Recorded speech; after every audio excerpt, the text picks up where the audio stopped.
পাচ্ছি। শুভ সন্ধ্যা বন্ধুরা, এখন বাজে 7:25। এখন থেকে আমি আমার ব্লগটা শুরু করছি। আমি আর আমার কন্যা মিলে পিছন ফিরে সামনে হও সামনে হও। Welcome to my channel. এখন থেকে ব্লগটা শুরু করলাম সন্ধেবেলায়। শেষ অবধি পৌঁছবে কি ব্লগটাই সেটা আমি জানি না। তো দুদিন ধরে মাথাটা একটু খারাপ ছিল, শরীর খারাপের সঙ্গে মাথা খারাপও হয়ে গেছিল মনে হয় গরমে। এখন যাচ্ছি হাঁটতে, খাওয়া দাওয়া রেডি আছে, ওনারা নিজেরা নিয়ে খেয়ে নেবেন আর আমি হেঁটে এসে তারপরে খাবো। হ্যাঁ, তুই হাঁটতে যাবি কি? না তো ঘুম পাচ্ছে, সারা দুপুর ক্লাস করে এখন ঘুম পাচ্ছে। ঘুমোসনি? একটু তাড়া ছিল। চলো বন্ধুরা, এখন যাই হাঁটতে, হেঁটে এসে আবার তোমাদের সাথে দেখা হচ্ছে। কেমন? তোমরা যে যেখান থেকে আমার ভিডিও দেখছো তোমাদের সকলকে আমার আন্তরিক ধন্যবাদ জানাই।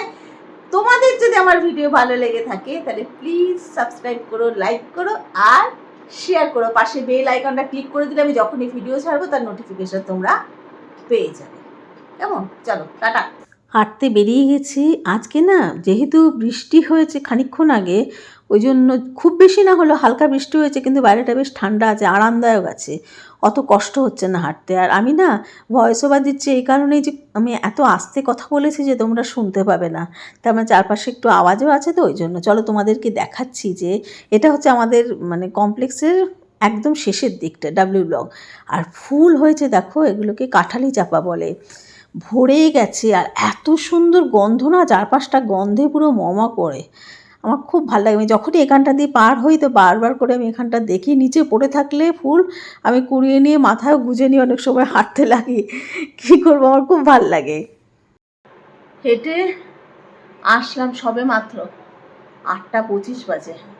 আজকে অত কষ্ট হয়নি, বাইরেটা না বৃষ্টি হওয়ার জন্য একটু ঠান্ডা ঠান্ডা হয়ে আছে, ওই জন্য ভাল লাগলো।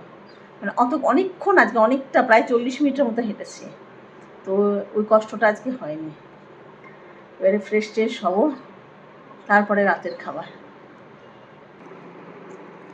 এই যে আলু কুমড়ো তরকারি, রুটি, আর এই যে মালাইয়ের সবজি গরম করেছি, মালাইয়ের তেল বেরিয়ে গেছে। খা রে মোম। বললো যে চিকেন ভর্তা। হ্যাঁ, তো চিকেন ভর্তাতে আমি মালাই দিয়েছি, তাই ভুল করে মালাইয়ের সবজি বলে ফেলেছি। সেই জন্য আমার বর বললে যে চিকেন ভর্তা। ব্যাপক বড়কা বড়কা রেস্টুরেন্টকে ছাপিয়ে যাবে চিকেন ভর্তা না, আর কাজুও দিয়েছি। আর এই তেলটা কিন্তু তেল নয়, এটা হচ্ছে মালাই, মানে ক্রিম। আর একজনকে জোর করে হাঁটতে পাঠানো হচ্ছে। হাঁটতে মানে পায়চারি। খাওয়া দাওয়া হয়ে গেছে আমাদের সবার, এবারে যাচ্ছে এই পায়চারি করতে।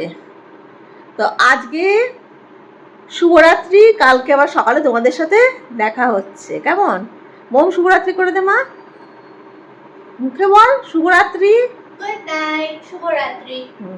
কাল আবার দেখা হচ্ছে। চলো টাটা। শুভ সকাল বন্ধুরা, আমি রান্নাঘরে এসে গেছি, চা বসিয়ে দিয়েছি, বিস্কুটটা খুলছি। এখন প্রায় 8:30 বাজে। মেয়ে বর এখন ফ্রেশ হচ্ছে, ওরা উঠে গেছে। এতক্ষণ অপেক্ষা করছিলাম, খুব চা তেষ্টা পেয়ে গেছে, আর ধৈর্য ধরলো না, চা বানিয়ে ফেললাম। নর্মালি 3 জনে একসঙ্গেই খেতে চাই, কিন্তু কোনো কোনো দিন বেশি দেরি করলে বা আমার খুব বেশি চা তেষ্টা পেয়ে গেলে আমি এসে রান্নাঘরে চা বানিয়ে ফেলি। আমি খাই, পরে ওরা খায়। তো দেখো আমি চা ছেঁকে নিচ্ছি।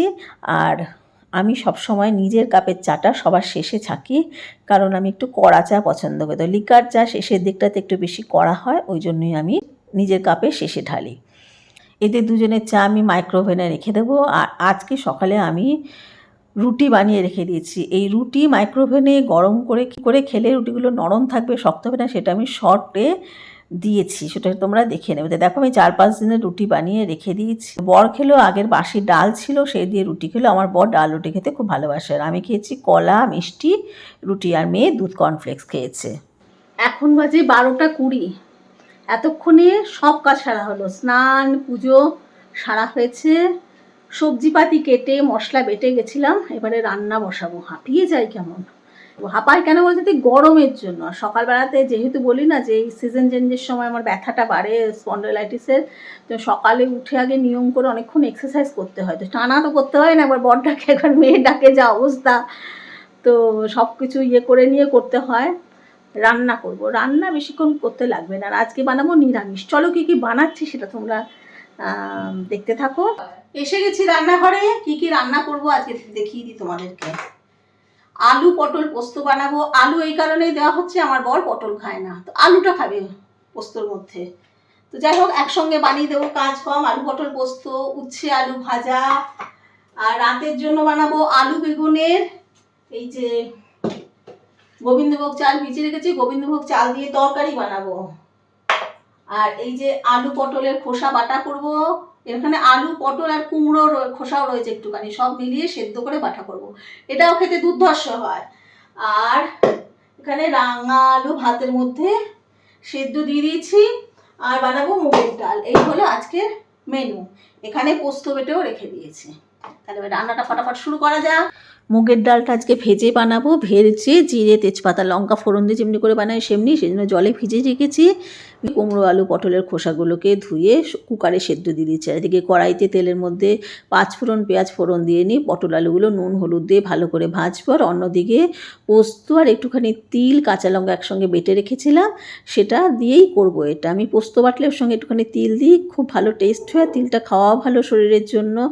তো আমি দেখো এটা ঢেকে ঢেকে করছি। যে পোস্ত বসিয়ে দিয়েছি, মানে পোস্ত দিয়ে দিয়েছি।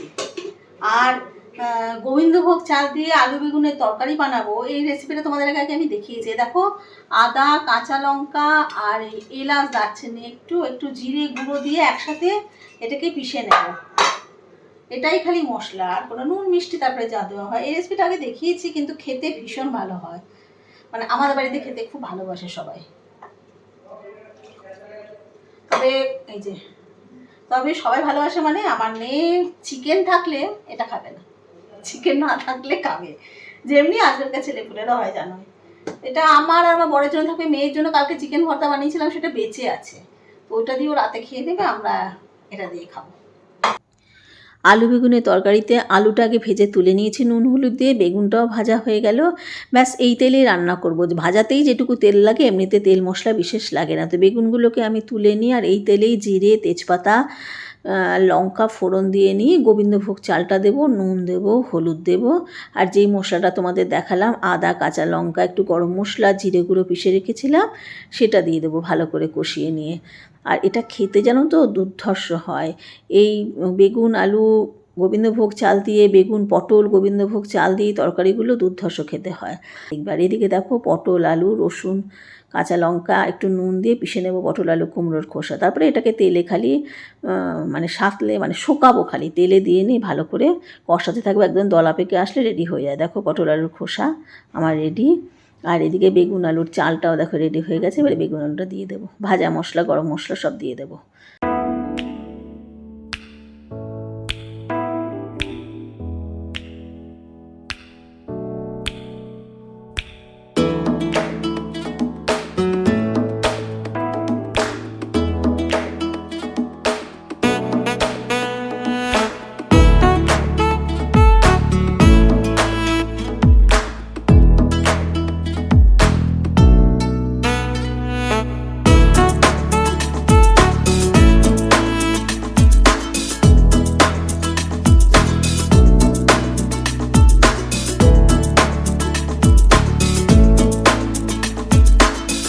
দুপুরের খাবার নিয়ে বসে গেছি। মুগের ডাল আলু বেগুনের তরকারি, যদিও এটা রাতের, কিন্তু টেবিলে এনে রাখলাম, ঠান্ডা হলে ফ্রিজে ঢুকিয়ে দেবো। পটল আলু পোস্ত আর পটল আলুর খোসা বাটা, পটল আলু কুমড়ো খোসা বাটা। আর উচ্ছেটা না ভাজতে পারলাম না, ধুয়ে ধায়ে বাটিতে করে ঢুকিয়ে দিয়েছি ফ্রিজে।